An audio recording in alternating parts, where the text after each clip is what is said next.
ये रात के 9 बजे के बाद फैमिली वाले घर में आए हैं ये चेकिंग के लिए। ये देख लीजिए। जीवन में माने मेरे खानदान में कोई नहीं पिया होगा। और ये अच्छा आप अपना नाम बताइए। अरे ना बताइए, नाम बताइए। हो गया रहे। ये लोग आए हैं रात के लगभग 9 साढ़े 9 बजे के बाद। देखिए नहीं नहीं फिर वही बात करे, तुम कैसे कर रही है? क्या दिक्कत है लड़की कर, उससे क्या दिक्कत है? जीरो है। अरे हाँ देख लीजिए, उसमें भी बनाओ जीरो है। वहाँ देखो, वो देखिए, वो करिए। जो बोल रहे हैं ठीक है, अभी लीजिए सब है तो फिर बोला जा रहा है फैमिली वाले घर में मतलब कुछ ठीक है ले लिया। नहीं ये बताइए, वो साइन कर दीजिए। वो साइन जीरो है। आप पहले हमको बताइए जीरो है। नहीं देखिए तो कंप्लेंट कौन किया है, बताइए। कंप्लेनर का नाम नहीं। ये देखिए जीरो आया है, नाटक चल रहा है। वाह वाह। आपने मेरी पत्नी का यह आवाज सुना, कई बार आपने सुना होगा। 16 जून 2026 को देर रात 9:30 बजे के आसपास मेरे घर पर गुंडों की तरह जिलाधिकारी के द्वारा भेजे गए गुंडे, जो मद्य निषेध विभाग, एक्साइज विभाग और कई विभाग के और नगर थाना के पुलिस के साथ लेकर आई थी गुंडागर्दी करने। मैं बात क्यों पुनः इसको लेकर के आया हूँ, इस पे कई कानूनी दाव पेच खेले गए हैं। उन कानूनी दाव पेच किससे मैं जैसे ही निकलता हूँ फिर इस पर भी बात रखूंगा। मैं एक बड़ा प्रेस कॉन्फ्रेंस करके पूरी कहानी भी बताऊंगा, सच्चाई से भी रूबरू कराऊंगा। लेकिन मैं जो देख रहा हूँ और समाज में हाजीपुर शहर के अंदर कई चीजें, कई बाहर से भी लोग हमें फोन कर रहे हैं, जो कहीं पे किसी न किसी अच्छे पदों पे बैठे हुए लोग हैं। वो कहते हैं कि आपकी पत्नी नहीं होती तो आपके साथ उस दिन शायद पहले भरत तिवारी आप हो जाते उस रात को। यही तैयारी जिलाधिकारी वर्षा सिंह की थी। शहर के अंदर कई लोगों को उस दिन जो भी पुलिस वाले आए हमारे यहाँ, उसमें से कई लोगों को बयान दिया कि अगर उस दिन मनीष सिंह की पत्नी नहीं होती तो उस दिन कुछ नज़ारा अलग होता। और जिलाधिकारी का सख्त आदेश था कि किसी भी कीमत पे मनीष सिंह जेल में होना चाहिए। मार दो, पीट दो, तोड़ दो, फोड़ दो, जिंदा रहे नहीं रहे, मर जाए, उससे कोई फर्क नहीं पड़ता है, लेकिन किसी भी हालत में मनीष सिंह को गिरफ्तार करके लाना है। उठा के लाओ, पैर हाथ तोड़ के लाओ, या सर फोड़ के लाओ, या गोली मार के लाओ। यही सुनने को लगातार मिल रहा है। मैं पिछले लगभग अब 1 महीने और 7-8 दिन का समय बीत गया है। मानसिक स्थिति से न मैं उबर पा रहा हूँ, क्योंकि यह आतंकी जिलाधिकारी वर्षा सिंह का आतंक ही है कि अब तक जिलाधिकारी को लोग मालिक और भगवान बना के बैठा दिए हैं। मुख्यमंत्री को भगवान, सीएम को बना देते हैं, पीएम को बना देते हैं प्रधानमंत्री, यानी डीएम, सीएम, पीएम जो कहा जाता है कि ये 3 ही तो लोग हैं जो इस देश में पावरफुल हैं। तो उसी पावरफुलता का परिणाम है कि लगातार अराजकता, तांडव, प्रशासनिक खेल।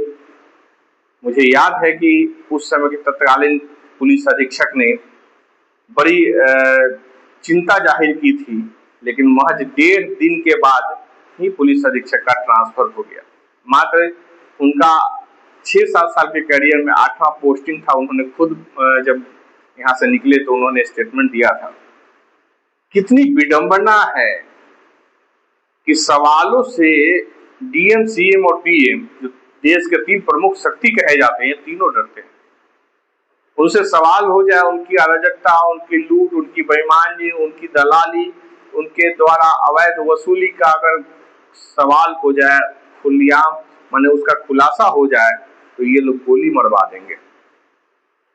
16 की घटना मेरे साथ हुई और 12-14 घंटे के बाद ही भरत तिवारी को भी गोली मार दिया गया था। लोगों के मंतव्य जब आते हैं, परिवार तक बातें पहुंचती हैं, मेरी वाइफ लगातार इस बात को लेकर के डिप्रेशन में रहती है।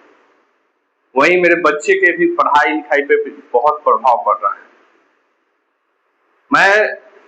मुझे लोग कहते हैं कि आप चुप हो जाइए, मैं चुप हो जाऊंगा तो आपके बच्चों की जब हत्या होगी, आपके साथ जब दुर्व्यवहार होता है, और किसी के साथ तो दुर्व्यवहार हुआ था जिसके कारण मैं इस वीडियो को बनाया था, मैं उस रील को बनाया था, मैं सवाल उठाया था कि आपके कार्यालय में पैसे मांगे जाते हैं, तो उन्होंने अपने कार्यालय में जांच नहीं कराई और मेरे यहाँ गुंडा भेज करके, प्रशासनिक संवैधानिक गुंडा भेज करके मेरी हत्या कराने की पूरी प्लानिंग कर ली थी। क्योंकि मैं जिद्दी हूँ, मुझे उठाकर तो ले नहीं जा पाते कोई भी आदमी। इतनी हिम्मत नहीं थी कि मेरे घर से मुझे उठा करके पुलिस अपनी वैन में मुझे बैठा लेती। तो यही होता कि वो मुझे गोली मार के ही ले जा सकते थे। तो इतनी तैयारी करके वो लोग आए थे। लोग जो अधिकारी पदाधिकारी समाज में, हाजीपुर शहर में लोग साथ बैठते हैं, वहां से दिन प्रतिदिन ऐसी खबरें आती रहती हैं, मन व्यथित हो जाता है।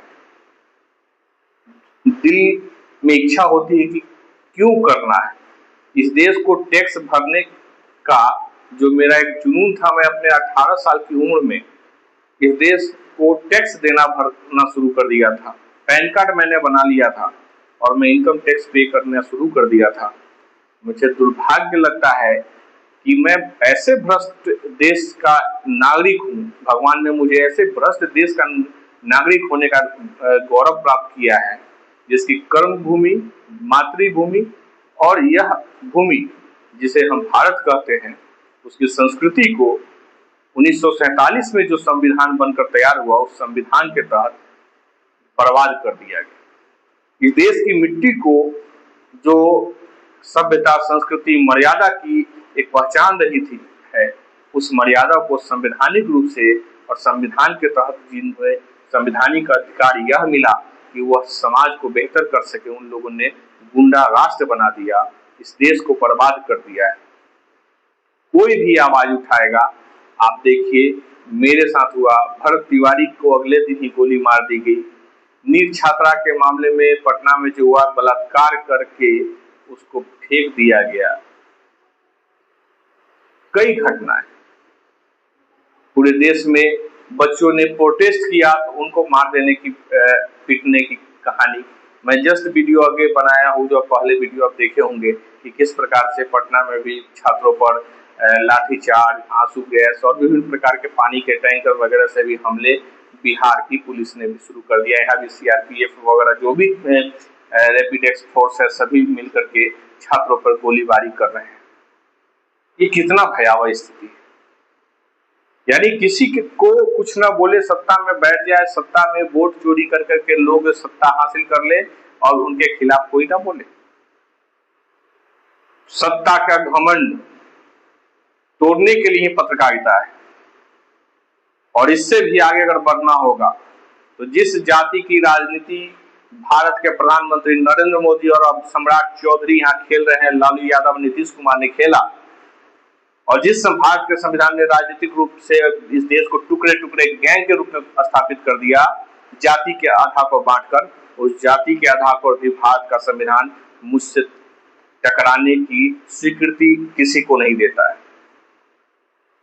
अगर घमंड में अधिकारी पदाधिकारी हैं तो मेरे मानसिक पटल पे कुछ शायद परेशानी हो जाए, मेरे बच्चों के ऊपर इसका मानसिक दबाव बन जाए, लेकिन अगर मेरे परिवार के साथ कुछ भी मिसहैपनिंग हुई, किसी भी प्रकार की दुर्घटना हुई, तो आने वाली पीढ़ी इस देश के लिए, इस समाज के लिए शायद अच्छा नहीं सोच पाएगी। जिलाधिकारी वैशाली वर्तमान वर्षा सिंह के साथ अगर संवैधानिक रूप से किसी प्रकार का कार्रवाई, कानूनी कार्रवाई नहीं होती है तो यह राष्ट्र के लिए भी अच्छा संदेश नहीं होगा। मैं लगातार ईमेल के माध्यम से सभी को लिख के दिया हूं, लेकिन अब तक किसी भी प्रकार की कार्रवाई, सुबुगाहट सिर्फ देखी गई तो बिहार सरकार के मुख्य सचिव के द्वारा देखी गई है। लेकिन देखते हैं कि यह भी 1 महीने 5-6 दिन के बाद उनकी सुगबुगाहट शुरू हुई है। तो मैं बस इतना ही कहने आया हूं कि मैं डरने वाला तो हूं नहीं आपसे, यानी जिलाधिकारी या प्रशासनिक ताकत जितने भी लोग हैं, मैं गलत नहीं हूं तो तुमसे तो नहीं डरूंगा। और तुम गलत इरादों से अगर मुझे डराना चाहोगे, संवैधानिक ताकतों से डराना चाहोगे अवैध रूप से, तो नस्तो नाबूद कर दूंगा मैं तुम्हें। अगर तुम इलीगली सब कुछ कर रहे हो और तुम्हें यह अधिकार है कि तुम मेरे ऊपर FIR कर दी और कानून के तहत माने न्यायपालिका में मुझे टहलाते रहोगे, तो क्या अवैध रूप से हमें कुछ करने नहीं आता है? मैं नहीं चाहता हूं, मैं खुलेआम आपको कह रहा हूं कि मैं नहीं चाहता हूं कि मैं संवैधानिक रूप से जिसमें मेरी कोई आस्था संविधान में नहीं है, इसलिए कि मैं अक्सर क्या 99% यही देखता हूं कि भारत के प्रधानमंत्री से लेकर के एक वार्ड पार्षद, वार्ड पंचायत सचिव तक बेईमान है। फिर भी आम आदमी से आशा की जाती है कि वो संविधान के तहत काम करे, और भारत के प्रधानमंत्री, राष्ट्रपति से लेकर पंचायत सचिव तक चोर, बेईमान और दलाल हो, और उनके ऊपर कानूनी कार्रवाई का कोई असर नहीं, कानून का, व्यवस्था का, संविधान का कोई दायरा नहीं। उनके मन में जो आएगा सो करेगा। वो गोली बनवा देंगे, घर से उठवा लेंगे। मैं शराब नहीं पीता हूं, मुझे जबरदस्ती शराब और हथियार रखने के आरोप में गिरफ्तार करने की तैयारी थी।